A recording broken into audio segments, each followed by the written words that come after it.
Live pa rin po tayo dito sa Tagudin, Ilocos Sur. Ngayong umaga, binilikan natin ang bahay ng isang residenteng nataunan natin kahapon na nag-evacuate bago pa dumating ang bagyong Uwan. At kanina, nakita nating naglilinis na sila ng mga kalat sa kanilang bakuran. Bagamat kahapon, sinabi ng padre de pamilya na susunod siya sa evacuation center. Pinili na raw niyang manatili rito kagabi para bantayan ang kanyang bahay. Malapit lang sa pampang ng Barangay Libtong dito sa Tagudin ang bahay ni Dexter, kaya pinili nilang papuntahin sa evacuation center ang mga bata at kababaihan kahapon. Buo naman daw ang kanyang bahay at nakaligtas sa anyay malaipo-ipong hangin dito kagabi. Pasalamat na lang daw siya na ligtas ang kanyang buong pamilya. Narito ang pahayag ni Dexter.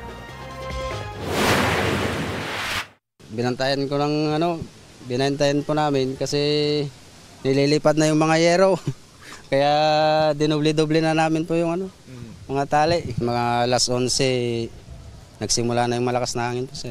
Tapos hanggang alas 12 na yun. Walang tumigil nung madaling araw na, sir.